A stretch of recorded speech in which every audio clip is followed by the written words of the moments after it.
In this video, I'm going to show you how to add animated shadows to your characters in Cartoon Animator.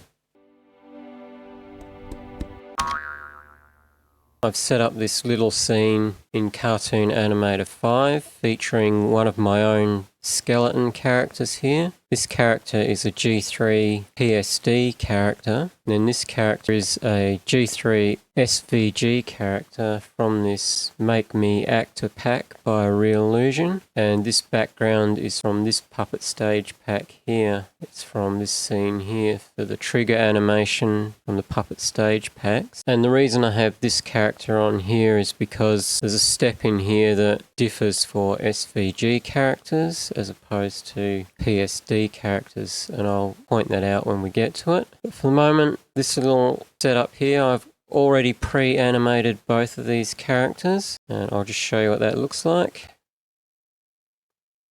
So it's just a little bit of my skeleton walking and a little bit of this other character waving his arms around in the background. The important thing to remember when adding shadows to your characters is that you need to have completed all the animation on your characters before you do this step, because if you change any animation on the character afterward, it won't be reflected in the shadow because we're going to be duplicating the character's motions to create the shadow. So you want to make sure all of their action and animation is done for this particular step. So to get started, you want to be on frame 0 of the timeline preferably, and you want to select your character, and you're just going to duplicate it by clicking the duplicate button up here. That's going to duplicate the character and all of the animation on that character. And you'll see if we go into got my skeleton character here, and we've got the duplicate character down here, which is currently selected. And the first thing we're going to do is shrink it down, because obviously the shadow of this character is going to be on the ground. So I'm going to just grab the middle top here and shrink it down. You can see the skeleton behind my character. I'm going to make it look like it's on the floor there. Now if you want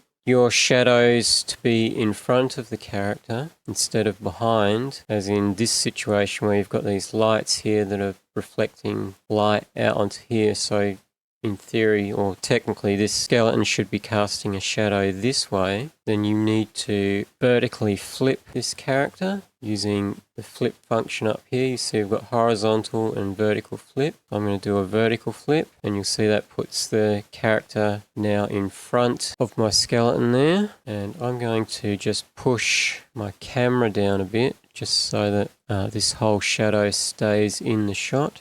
On frame 0, move up everything so that my shadow is actually on the thing. And you'll see if I play this animation, the character is perfectly mirroring everything in the shadow. So that's how we get the animated shadow, but obviously it's not a shadow just yet. We've got to do the changes. I'll go back to the start of this animation, and we want to select the actual shadow. And with G3 PSD characters, to make this a shadow, we just go into the render style setting, open that up, and you'll see we've got this brightness function here. All we do is turn that all the way down to the left, and you'll see now the shadow is completely black. And it has to be completely black to be a shadow, because if we do it any lighter, we'll start seeing detail in it, and you don't tend to see details in shadows. So I want it completely black, and we'll get out of that. That's pretty much it. We've got our shadow.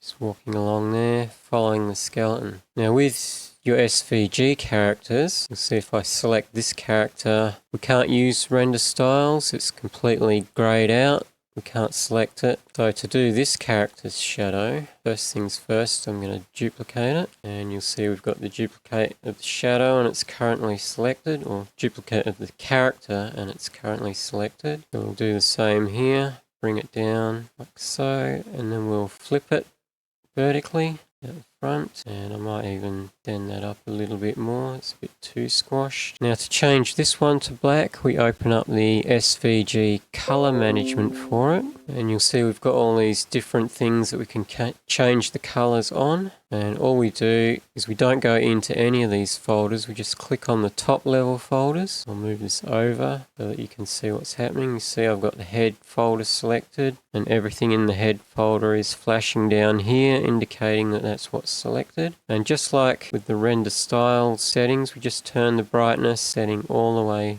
to the left. Then we select the limbs, do the same thing again, brightness all the way to the left. In the hip dummy folder, brightness all the way to the left. Now we've got that shadow again. Close that down now. See when I play the animation now,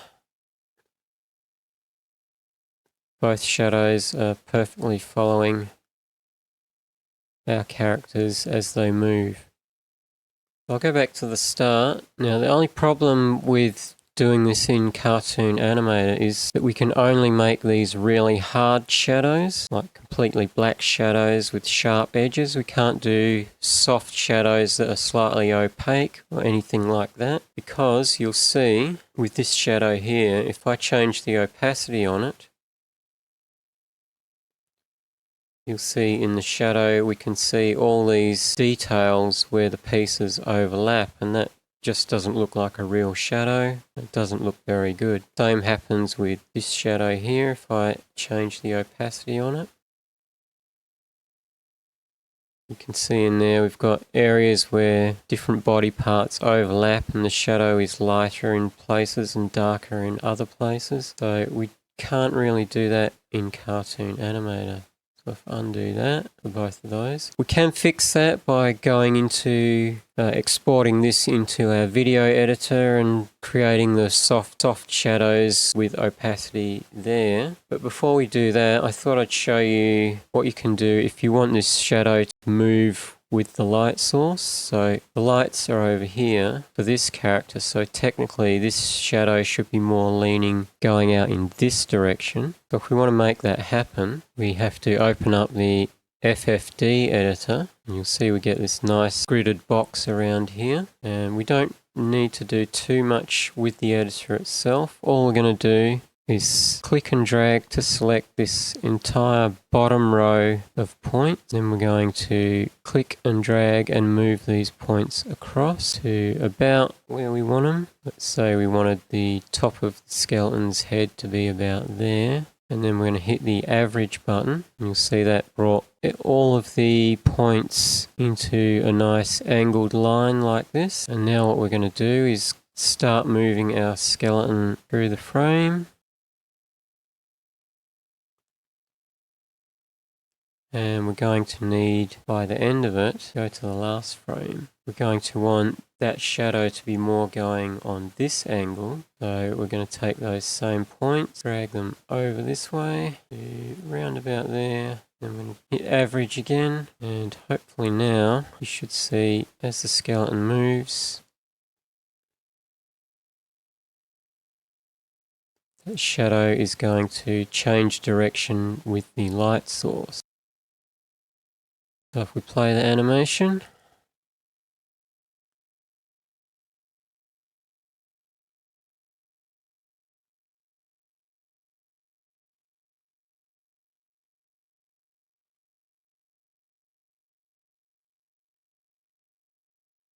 can see that the actual shadow there, it starts to move even before the skeleton is walking. You can see it's moving across. So we can stop that from happening by opening up the timeline, opening up the FFD editor on the clip. We just want to copy this, select that frame, right click and go copy. And we're going to go to the point where the skeleton actually starts to move, and we're going to hit paste. That'll hold my shadow in place, and now when he starts walking, it's going to start moving across.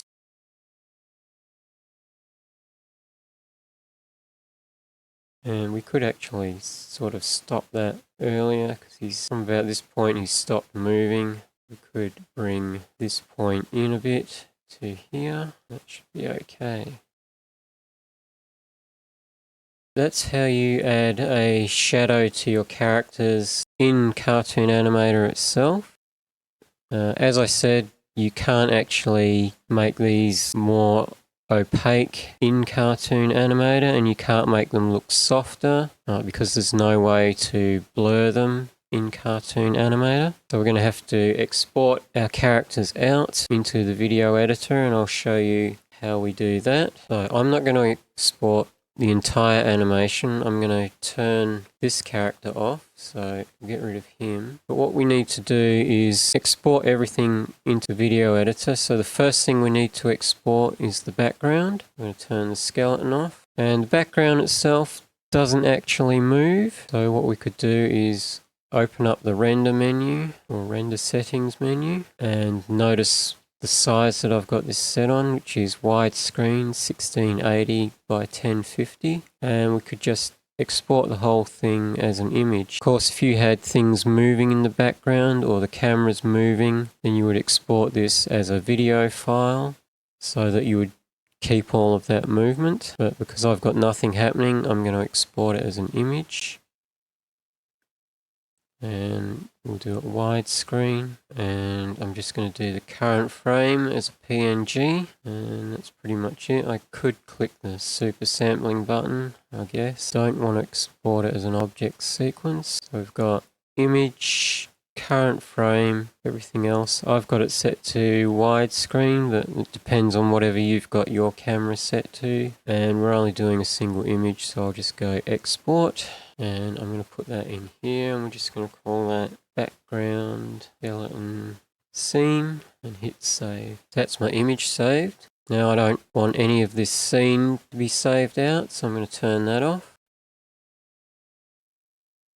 And I just want my skeleton showing and my skeleton's shadow. You can see there. I'm going to go in the render settings, we're going to go to the video tab, and we're going to have it set to move files because we're going to export this as transparent video. And then we're going to do object sequence, export into separate files. And we don't want this enable fit bounding because that will export everything even if it's outside of the camera area, and I don't want that to happen. We'll turn that off. Now you'll notice if I have that turned on, my output size section completely disappears because that enable fit bounding exports the actual object and makes sure the whole thing is in the frame so that you can reconstruct it yourself if you wish in your editor. But if we don't have that, all that gets exported is everything that's inside the camera frame at the camera frame size, and it's much easier to fit together in your editor. So we've got export into separate files. We don't want enable fit bounding, and we want to make sure our frame size is whatever you had it set to. In my case, it's widescreen 1680 by 1050.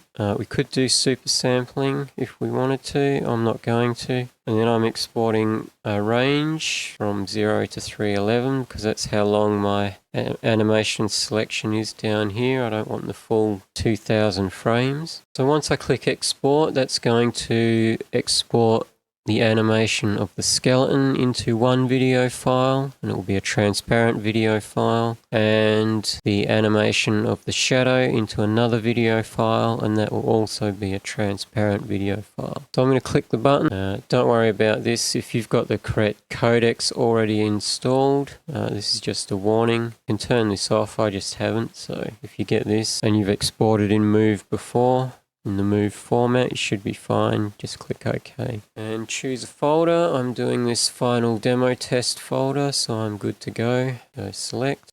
And I'll stop recording here and come back when this is all done. Okay, so my files have completely exported now. So what I'm going to do, close this down. I'm going to save my file here just in case. And all this stuff back on. Content. Custom, and I'll just go save, demo, complete. Now the next thing I'm going to do is open up my video editor, which is Shotcut, and I'll show you how I do things like blur the shadow and stuff in Shotcut. You'll have to work it out how to do this in your own video editor. Most should be able to do the exact same things as what Shotcut can, but if you can't work it out, Shotcut is completely free. It's an open source video editor. It's very powerful, and I particularly like it because it's not completely stuffed with too many features that I won't use, but it's powerful enough to do quite a lot of effects that more expensive video editors can do. This is Shotcut here, and I just have to select a projects folder, which I'm going to do this one, simple animated shadows folder, so I can select that, give my project a name, 915 shadow demo final, and then we just click start, and this is set out pretty much like most video editors. You've got the timeline down the bottom here, which is not showing anything just yet because I haven't put anything on that. This is the play window up here, and this is the equivalent of the content library manager up here, and the properties and those kinds of things. You can see what playlists, filters, properties, and export. So first thing we've got to do is put some videos in the playlist. So this is what I've exported here. This is my image that I exported for the background. So just click and drag that into there. And the two videos got put into this folder called video here. You can see they're both move files. We'll drag those in as well. And now we're good to go. So the first thing I'm going to do is drag in my background file, drag it onto the timeline, and a video track will be made here, and you'll see my images come up in the preview window. This is on the project tab, which shows the entire project. If you want to play something over here, you go to the source tab and then just double click on something here and you can preview that particular video. That's my skeleton walking, and it's transparent even though it looks black here. I'll go back to the project tab, and what we're going to do is create two more video tracks. In Shotcut, video tracks work from the bottom up, so the one on the very bottom is on, as you would expect, on the bottom layer, and the one on the top is on the top layer. So I'm just going to right click inside the output section here and do track operations and add two video tracks. That's one. I'm going to add a second one, add a video track. So we've got two tracks here, and I'm going to drag my skeleton onto my top track. And you'll see now I've got my skeleton on there. I'm going to just select my picture, my background picture or image, and drag that out to the full length of my skeleton, like so. And up here I've got snapping selected so that the ends of tracks will snap to each other. Now I'm going to get my shadow, which is this one, and put it in the middle here. You'll see that says overwrite. That just means if I was to place that somewhere like there, it would overwrite the section where it overlapped. But we're putting on a new track, so it's not going to overwrite anything. You see up here in the window, we've got a little bit of our shadow showing there. I'm going to adjust this down so that can be bigger. We're not adding any sounds or anything to this. I'm just going to show you how to adjust the shadow. At the moment, if we play this,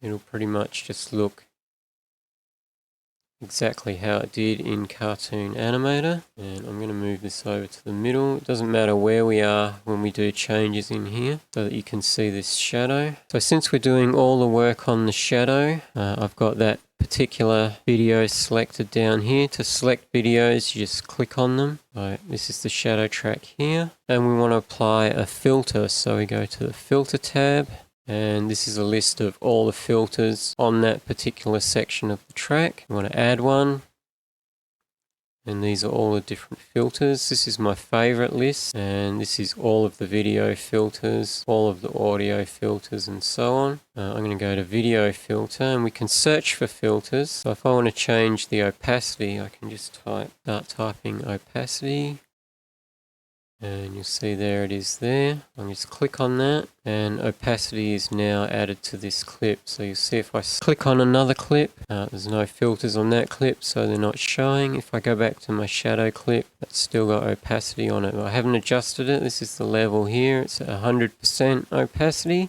or 100% visible. So we want to reduce that down. And you can see over here now we've got an opaque shadow, or one that we can see through partially, and we can do it any level till it's almost gone. So these are pretty bright lights, so we wouldn't have it that light. We'd want it relatively dark. You can see it doesn't matter where I am, that's going to work in the whole animation. We'll go back. Now, if we want to make this a slightly softer shadow, we go into the filters again. Make sure on the filter tab, go add, and we can just type blur, and all of the filters with blur come up. I like the Gaussian blur out of all these. I think I've tried them all before, and I think Gaussian look the best. So I'm going to select that one. And you see that softened up the edges of the shadow there. We can make that soften even more.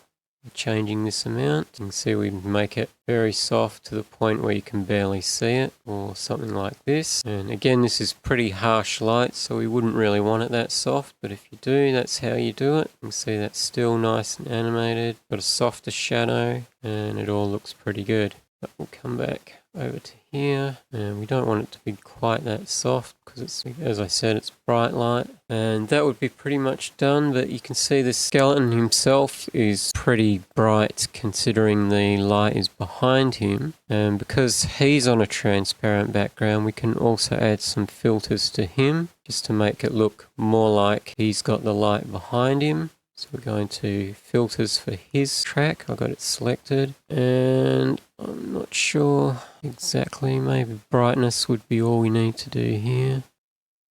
Just experiment with that. We'll turn the brightness down on him. Interesting. Brightness is going to affect the whole thing. See what else we can do. Now, if you want to remove a filter, you just press this minus button, that'll take it off. If we've got a filter, we can use maybe one of the color grading ones rather than brightness. So if we wanted to turn the highlights or the midtones down, shadows, midtones. Too bad. Not too bad. You can see the difference between that and that. And if we wanted to perhaps try adjusting the colors, maybe leaning him a little bit more towards the blue spectrum.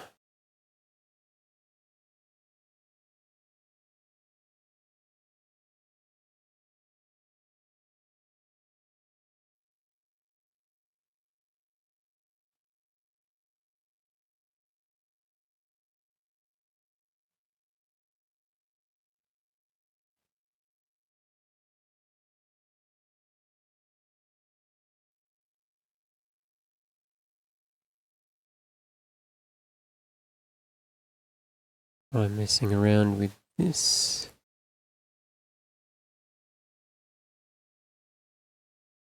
As you can see, there's a lot you can do with the animation once you get it out of Cartoon Animator and into your video editor for some more post-production, but this particular tutorial was mainly about showing you how to add an animated shadow to your characters with blur and translucency as well, or opacity if you like. So I'm going to export this animation,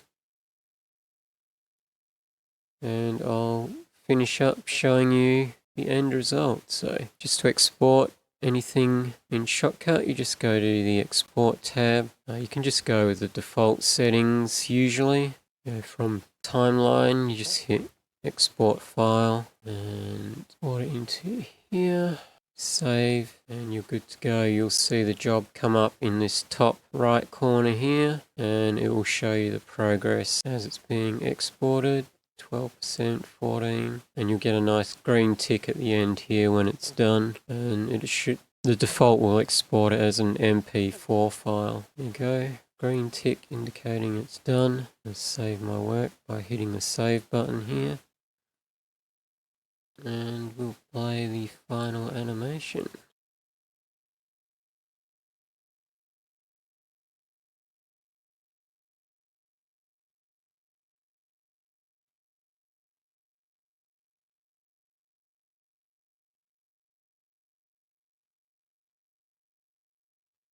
And there we go. I hope you found this easy to follow along, and hopefully you'll give this a try and be able to give your own characters shadows as I've done here. So I hope you found this tutorial interesting and you were able to follow along. If you are having any challenges with Cartoon Animator yourself, feel free to leave a comment and let me know what you're struggling with, and maybe I'll make a video tutorial about it in the future.